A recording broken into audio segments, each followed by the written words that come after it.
What is up, everybody? Welcome into Saturday with Smoltz, where every single Saturday, the Hall of Famer from the Atlanta Braves joins me on Flippin Bats, always for a great conversation. This week, we got a lot of good stuff to talk about. We saw the Reds and the Brewers play in a clash at the top of the NL Central. Who does he think is going to win that division? Who's the best team there? Who's the best team at the top of the AL West between the Astros and the Rangers? We saw that good showdown earlier this week as well. And it's trade season. And the Mets are at the top of that trade discussion right now in terms of what are they going to do? Are they going to buy? Are they going to sell? Could we see Justin and Max on the move? Well, I'm going to ask Smoltz what it was like for him around trade season and if he was ever a part of some trade rumors as well. And lastly, a conversation that's been just in my head a lot lately because we've seen umpires seemingly get worse and worse behind the plate. Robot umpires. What does John Smoltz think about it? And it leads to a pretty good discussion. I'm not exactly on board with it. I would rather like a really quick challenge system that we've seen, but we're going to talk all about it. Saturday with Smoltz. Let's get to it. 5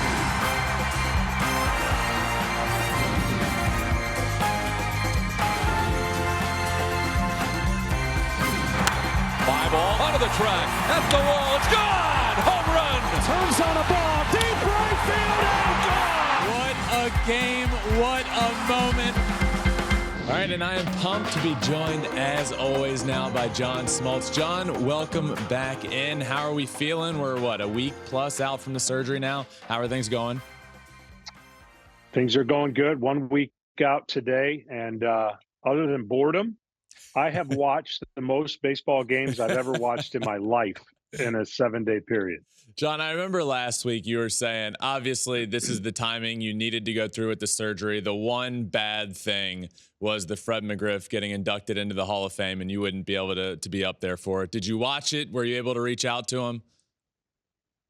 Yeah, I did both, and he understood. I thought it was a great Sunday, 2 great speeches, and obviously 2 players that if you were to build a team around, you'd want that kind of character and that kind of desire to play the game.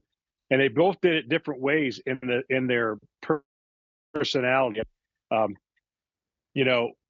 Fred McGriff, he was this joyous kind of stud that laughed and chuckled, and then Roland, of course, serious and get the work done. Of course, you know what his father meant to him. So it was pretty cool. I wish I was there. And, hopefully it's the only one I miss. Yep. Let's start this week in the NL Central, John. We had a big matchup, Reds, Brewers at the top of the NL Central, which if you said that at the beginning of the year, I don't think people would have realized how good the Reds were going to be. But the Reds are kind of on the up these days with all the young, exciting talent. The Brewers have been in this position seemingly for the last few years. Who do you like to win? I'm going to put you on the spot here. Who do you like in this NL Central race that we're going to get probably for the rest of the season? Well, I know these teams aren't going to play each other again or much after this series, and there's a psychological advantage that goes to Milwaukee. I've always said experience is only when you put yourself in position to utilize it, right? Mm-hmm. And so Cincinnati's learning how to win. Exciting talent. They've had streaky years, or a streaky year already with all kinds of winning and losing streaks. And I think Milwaukee has been there, done that, knows how to win, even though they have a different roster. They get the slight edge for me just because of that experience of knowing how to win close games. Their bullpen's really good. But Cincinnati is a playoff team. So I think whether they win the division or not, they have a really legitimate chance to solidify a playoff spot, given the teams they're fighting with. Again, when you're young, you could say it's bliss, like you don't know what's going on, just go for it. 1991, we didn't know anything. We didn't have experience, and we were able to kind of run the table in the second half. So it's not like a written formula that once a team has experience over you, they're a guarantee. I just think if they put themselves in position to utilize that, then it gives them a slight edge. Well, that leads right into this next matchup that we got earlier in the week between the Astros and the Rangers. You got one team on top of the division in the Rangers who spent all this money in the last really 2 years to be good, and it's worked. They are good. And then the Astros right on their heels with all the experience in the world. Who's the best team down there in Texas right now, John? Well, given the roster and the injuries and some of the things that are going on, I think Texas has a better roster right now, but I don't know they're going to end up being the better team. Again, Houston just is relentless. They know how to win. They've got a manager that, and so does Texas, that has been through everything. So that won't be a difference maker as far as inexperience from the managerial position. I just think Houston, if they get healthy, they've been there, done that. I think Texas is a playoff team, no doubt. And if they stay healthy, their offense, top to bottom, is as good as anybody's. But I just think there's something in the water in Houston that is relentless. They don't feel like, even if they've got a lot of guys missing. I mean, they're missing Altuve and Alvarez. They're missing so many different people, but yet they still find ways to win baseball games. Yesterday was a perfect example. They had that game lost a couple different times, and they were able to come back and win that game. Just shows you what they're capable of despite their injuries. So I think at the end of the day, Houston comes out on top, but both are going to be in the playoffs. We're in the midst of full-blown trade season, John. We're just a couple days away from the trade deadline this year. And in particular this year, I want to ask, this comes back to you, but in particular with the Mets, a team that's on the fence currently. There's a lot of veterans on the team that are being talked about. Max Scherzer, Justin being at least talked about in trade possibilities. So for you personally, when it comes to being a veteran on a team, maybe later in your career, what is the trade speculation like in a locker room? Were you ever involved late in your career, maybe with the Braves still, and hey, this might be a year where we end up trading you? Like, what's going through those guys' minds right now? Yeah, different scenarios, right? They got no trade clauses, so they're a little bit more secure. But when you're in a position, I had some trade rumors really only kind of once before I became a 10-5 guy, which meant 10 years in the big leagues and 5 currently with that club. Then you have some luxury of being able to determine where and if and when you could be traded. And then after that, it really wasn't much part of my career. I was pretty fortunate. But there's a couple ways to look at it. I mean, you're a hired gun. You're going to go to a team that has a chance to win. You could be a hero for a month or two, or you're pretty complacent. You like where you are and you're content in your career.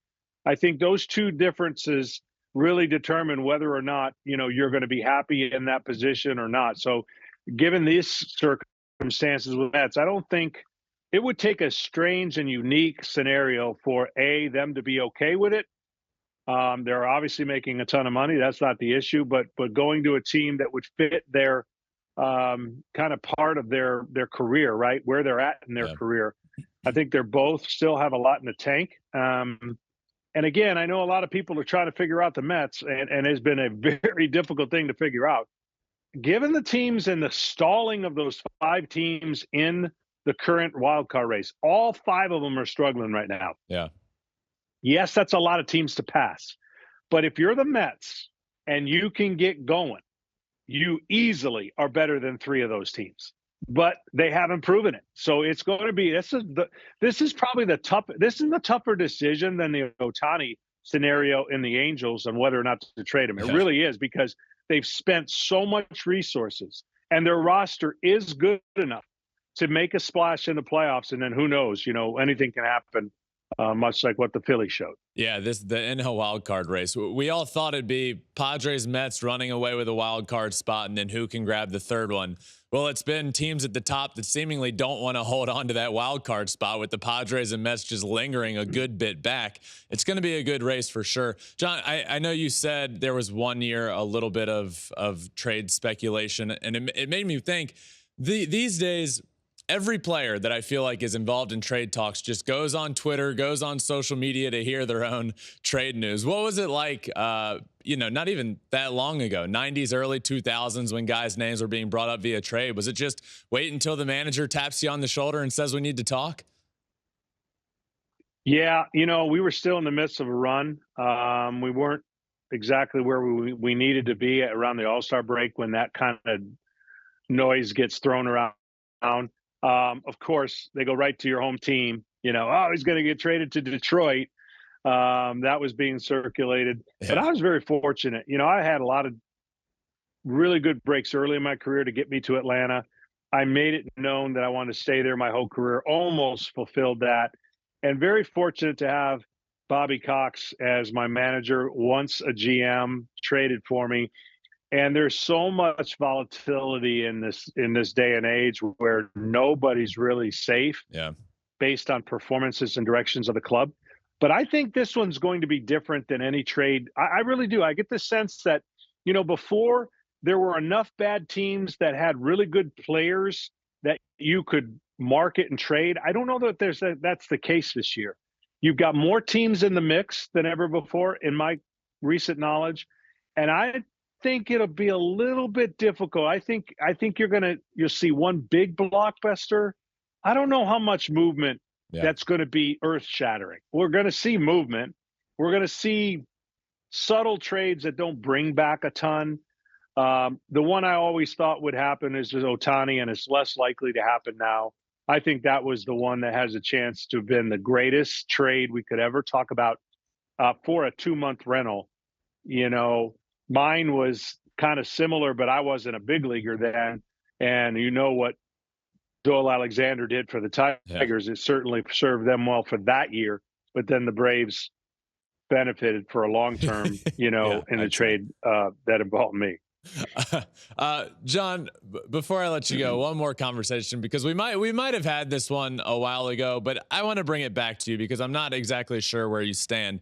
I know where I used to stand, and I'm coming a little closer and closer, but when it comes to umpires behind the plate, and I feel like over the last week or so, we've seen a couple situations. One in the Cubs-Cardinals game, Ron Culpa behind the plate just brutally missed 2 calls that really, they did change the course of the game. Bases loaded, 1 out, changed the course of the game there.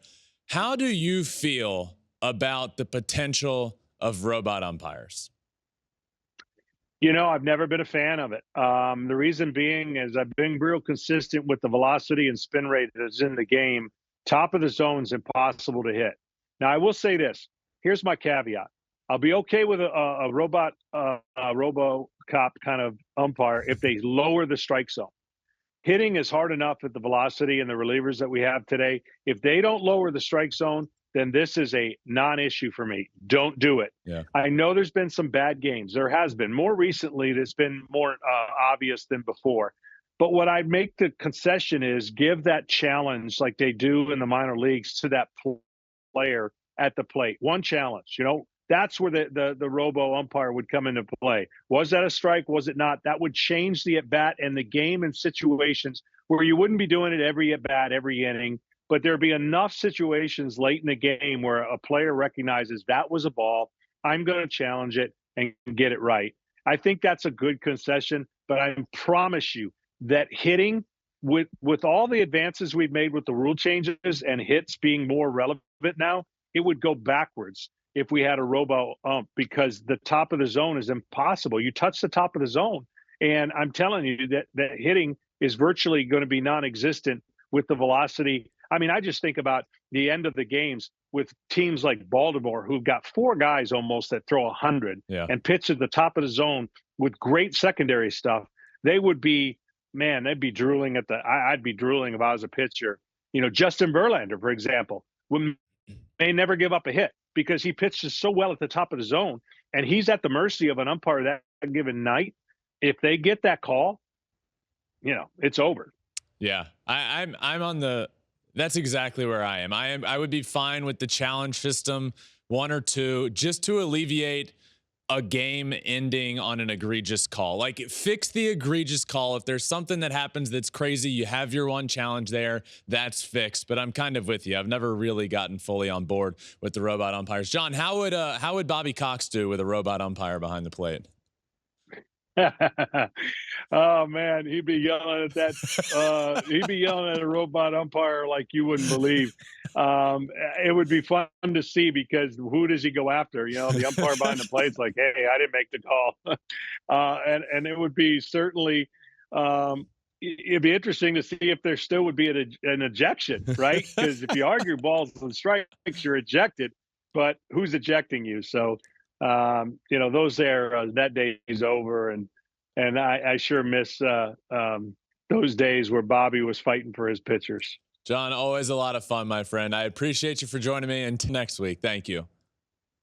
All right, my pleasure. All right, thanks again, as always, to John Smoltz for joining me every single Saturday, which is always really cool. And today, a lot of good discussions as well, including the robot umpires. I'm kind of along the same belief. And if you hear a challenge system and your thought goes to, oh, great, just more challenges, more dead time, that's actually not how it's working in the minor leagues, and we've seen it in the fall league. It's almost like that Hawkeye system in tennis where you challenge it, and within 5 to 10 seconds, you can see it, and they've put it up on the scoreboard out in the outfield, and it takes like literally 5 seconds, and you have your answer. So I would be on board with something like that. I'm not exactly right now on board with completely removing the umpire behind the plate and just making it a robot umpire, and that's that. But a blast of a conversation as always, and I hope you all enjoyed it. Thank you all for listening. Make sure you're subscribed wherever you listen to your podcast. Hit that subscribe, follow button. We're also on all social media: Twitter, Instagram, Facebook, TikTok, Threads,